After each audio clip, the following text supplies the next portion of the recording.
This week, we're diving back into the City of the Setting Sun, Chapter 5 of Season 0 of the Seventh Valkyrie, where Cyrus and Bram make their way from the gorgeous vista of Sunsetton down into the far more perilous streets. I've worked with my audio artist Zoran to infuse this chapter with more magic, more wonder, and more incredible artistry.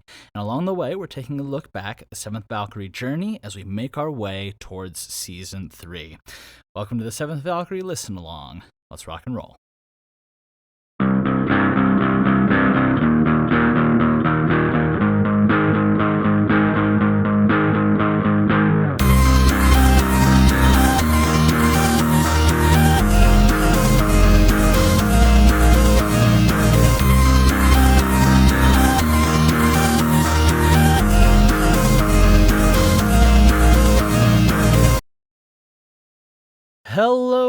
Hello, everybody, and welcome to the Seventh Valkyrie Listen Along. I'm your host, Colin Sharp, creator and current voice of the Seventh Valkyrie.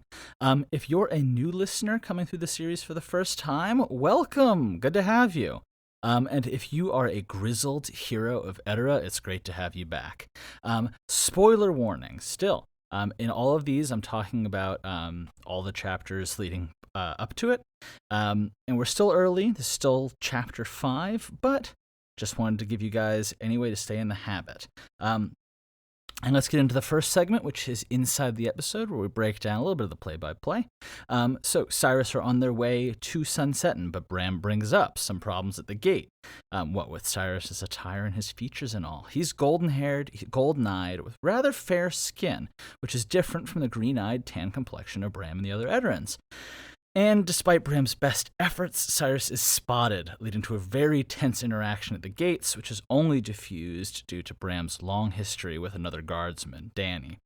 Then we make our way into the city, right? So we're continuing to get these little flashes of the outside world, and we're hearing these little mentions of this war which supposedly shook this place's foundations. Along the way, Bram and Cyrus get some time to connect and chat, during which Bram ponders his choice of the simple life. And then he also directs Cyrus as kind of the next objective on his quest to be the port authority. They've got a clue as to what might have happened, shipwrecked somewhere off the coast that stranded Cyrus, and that's more than enough to go on so far. And so, just as Cyrus and Bram are about to figure out how to get him to the port, there's a twist. Operatives from Central are out buying up every wholesale farmer, and with a massive offer that quadruples Bram's expected haul, things are suddenly very much looking up for the gents here. So that's what happens inside the episode. Now I'll take you outside the episode, where we get a little bit of director's commentary, we break it down, and for this episode, I've got to, again, as always, call out the impressiveness of the audio engineering. I'm going to be doing this a lot. I give descriptions of the places that we go, right? But the work that Zoran's done here to drop you into the world of the Seventh V from the start of the chapter up until the finish is pretty incredible. Right now, you guys, if you're especially a new listener, the start of the series can be a little bit of a slow burn, and that's intentional because I wanted the high moments to sort of build up out of natural momentum.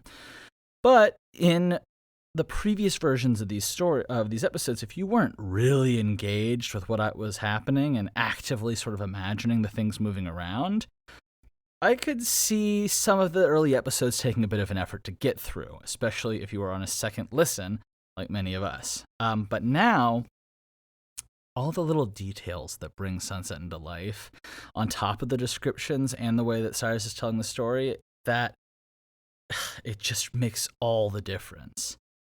It's because in between all of the little moments as Cyrus begins to discover Edera for himself, he's also starting to notice the scars and the effects of something darker and more dangerous. And if you've noticed that there are quite a few more episodes after this one, unfortunately, Cyrus's quest to uncover the truth and reckon with Edera's darker side is just getting started. Last note here is from a voice perspective, which is that it's really interesting to see, as I'm listening back through, like watching young Colin give it all he's got.